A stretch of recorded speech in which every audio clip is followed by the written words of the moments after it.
અમદાવાદમાં હોસ્પિટલમાં આગની ઘટના બાદ હાઈકોર્ટ દ્વારા તમામ હોસ્પિટલને આઈસીયુ ગ્રાઉન્ડ ફ્લોર પર રાખવા માટે હુકમ કરવામાં આવ્યો, પરંતુ ખુદ કોર્પોરેશન સંચાલિત એલજી અને શારદાબેન હોસ્પિટલના નવા બિલ્ડિંગમાં આઈસીયુ 10મા માળે બનાવવામાં આવી રહ્યો છે।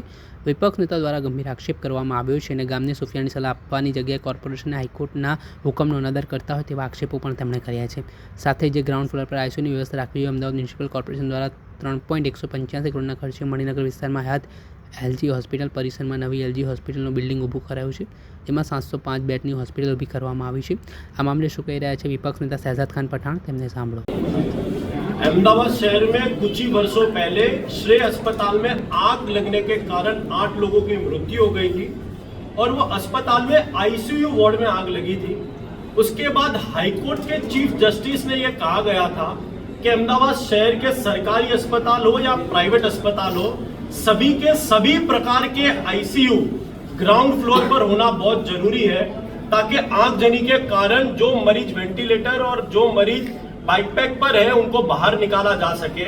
लेकिन सबसे बड़ी बात तो यह है कि उस समय खुद अहमदाबाद म्युनिसिपल कॉर्पोरेशन 200 से अधिक अस्पतालों को नोटिस देता है कि आईसीयू वार्ड ग्राउंड फ्लोर पर होना जरूरी है। वहीं दूसरी ओर अहमदाबाद म्युनिसिपल कॉर्पोरेशन ही अहमदाबाद म्युनिसिपल कॉर्पोरेशन की नोटिस का पालन नहीं करता। 185 करोड़ रुपए की लागत से बन रहे एलजी अस्पताल का आरआईसीयू वार्ड, जो कि आईसीयू से भी ज्यादा क्रिटिकल है, वो एलजी अस्पताल का 9वें माले पे रखा गया है, 9th फ्लोर पर रखा गया है। आज कांग्रेस पार्टी में सदन में यह बताया गया कि खुद अहमदाबाद म्युनिसिपल कॉर्पोरेशन उसकी पॉलिसी का पालन नहीं करता। सरकारी अस्पताल के आईसीयू वार्ड 9वें माले पे बनाए जा रहे हैं, इसलिए कांग्रेस पार्टी ने उसके लेआउट प्लान को बदलने के लिए अपनी मांग को सदन में रखा गया है। આપે સાંભળ્યા શહેજાદ ખાન પઠાણને। તેમણે એલજી હોસ્પિટલમાં જે 9મા માળે આઈસીયુ વોર્ડ ઊભો કરવામાં આવ્યો છે તેને લઈને સવાલ ઉઠાવ્યા છે। ત્યારે સ્ટેન્ડિંગ કમિટીના ચેરમેન દેવાંગ દાણીએ શું કહ્યું તે સાંભળો। જે આઈસીયુ છે એ નીચે હોય છે, ઉપર થઈ રહ્યો છે। હાઈકોર્ટના ઓર્ડરનું સામાન્ય રીતે એલજી હોસ્પિટલ અને શારદાબેન હોસ્પિટલ એ વર્ષો જૂનાની મહાનગરપાલિકા સંચાલિત હોસ્પિટલ છે।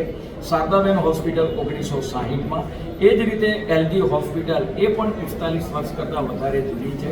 આ વખતના બજેટની અંદર આ બંને હોસ્પિટલો નવી બનાવવામાં આવી રહી છે અને લગભગ પૂર્ણતાના આ રહી છે। એલજી હોસ્પિટલની અંદર વાત કરવામાં આવે તો આ મલ્ટી સ્ટોરેજ હોસ્પિટલ છે, મલ્ટી સ્પેશિયાલિટીઝ હોસ્પિટલ છે અને બંને જગ્યાએ સુપર સ્પેશિયાલિટીઝનો પણ સમાવેશ કરવામાં આવ્યો છે।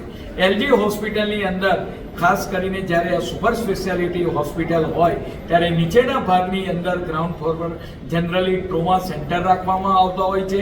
અકસ્માત રીતે જે લોકો ઘાયલ થયેલા હોય એને તાત્કાલિક સારવાર મળે એટલા માટે સીધી જ એમ્બ્યુલન્સ એ ટ્રોમા સેન્ટરની અંદર પેશન્ટને લઈ જતી હોય છે અને તાત્કાલિક ઉપરના ફ્લોરે લઈ જવામાં આવે તો સમય અને એની વાત કરીએ કે દર્દીનો જીવને પણ જોખમ થાય, એટલે સામાન્ય રીતે મલ્ટી સ્પેશિયાલિસ્ટ હોસ્પિટલની અંદર ટ્રોમા સેન્ટર નીચે રાખવામાં આવ્યું છે અને આઈસીયુ છે એ જનરલી આપણે વાત કરીએ કે ઉપરના ફ્લોરમાં આપણે એલજી હોસ્પિટલની અંદર આ રાખવામાં આવેલું છે। આઈસીયુના હુકમનો અનાદર કરી શકાય, કારણ કે આઈસીયુ તમામ પ્રકારના સામાન્ય રીતે ગાઈડલાઈનનો ઉપયોગ કરીને જ આપણે વાત કરીએ કે આનો રચના કરવામાં આવતી હોય છે।